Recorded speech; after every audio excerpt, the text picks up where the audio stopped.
మన దగ్గరలో ఉన్న ఈ వాటర్ ఫాల్ కి వెళ్ళడానికి ఎన్ని బొక్కలు దాటాల్సి వస్తుంది అనుకోలే మామ. హలో మచ్చస్, దిస్ ఈజ్ యువర్ తిరుగుదాం మచ్చస్ స్ట్రగ్లింగ్ టు దాటిఫై సిర్నపల్లి బొక్కలు. ఈ బొక్కల్ని చూసి ఎక్కడికి దూరుతున్నామో అని ఆగం కాకండి, దీని గురించి తర్వాత మాట్లాడుకుందాం. ఇదైతే మన ఎక్స్ప్లోరింగ్ వాటర్ ఫాల్స్ సిరీస్ లో ఎపిసోడ్ 3. వాటర్ ఫాల్స్ అంటే ఎప్పుడు నిర్మలే కాకుండా నిజామాబాద్ లో కూడా ఉందని చెప్పడానికి సిర్నపల్లి వాటర్ ఫాల్స్ రూట్ అంతా దాటిస్తే వాటర్ ఫాల్ దర్శనం ఇచ్చింది. పక్కకే మెట్లు ఉన్నాయి ఏంటని చూస్తే టాప్ వ్యూ కూడా చూడొచ్చు అని తెలిసింది. అక్కడి నుంచి చూస్తుంటే నాకు ఒకటే గుర్తొచ్చింది మామ. ఒక పక్కన దుంకుతేనేమో సుసైడ్, ఇంకో పక్కన తోసేసావో మర్డర్.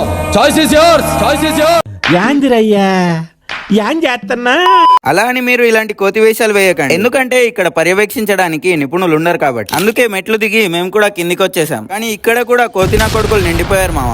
యాజ్ ఎ భారత పౌరునిగా నేనేమంటానంటే, ఇలాంటి పబ్లిక్ ప్లేస్ కి వచ్చినప్పుడు కొంచెమైనా సివిక్ సెన్స్ ఉంచుకోమని ఇలాంటి వాళ్ళకి గుర్తు చేయాలి మామ. నీ ఒపీనియన్ ఓడరా అడిగిండు, మాకే నీ మీద ఒక ఒపీనియన్. కానీ వాటర్ లో తడిచేసరికి అదే నీళ్ళలో పాట పాడేశా.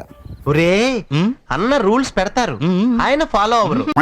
ఇక్కడ మనం వచ్చినప్పుడైతే వర్షం లేక వాటర్ లేవు, కానీ ఆ ఉన్న కొంచెం వాటర్ లో చాలా ఎంజాయ్ చేసినాం. వర్షం పడ్డప్పుడు వస్తే మాత్రం ఫుల్ గా ఎంజాయ్ చేయొచ్చు. ఇంకా ఇక్కడికి వెళ్ళి బయటికి వెళ్ళంగానే గరం గరం బజ్జీలు దొరుకుతున్నాయని అవి కూడా వేసేసాం. మీరు ఎప్పుడైనా ఇక్కడికి వచ్చి ఉంటే అప్పుడు వాటర్ ఎట్లుండేనో కామెంట్ చేయండి. నెక్స్ట్ మనం ఏ వాటర్ ఫాల్ కి వెళ్ళి వీడియో తీయాలో కూడా చెప్పేయండి. సో మన ఈ వాటర్ ఫాల్స్ రూట్ ఎక్కడ అంటే, ఇందల్వై టోల్ గేట్ దాటంగానే లెఫ్ట్ సైడ్ గన్నారం అనే ఊరు కనిపిస్తుంది. అందులోనే సిర్నపల్లి అనే బోర్డు కూడా ఉంటది. సిర్నపల్లి రాకముందే రోడ్ బ్లాక్ ఉంది. అలా అక్కడే బొక్కలో నుండి బయటకు వచ్చేస్తే సిర్నపల్లి ఊరు వచ్చేస్తుంది. ఇంకా పర్ఫెక్ట్ అడ్రస్ కావాలనుకుంటే అక్కడ ఊర్లో వాళ్ళని అడగండి.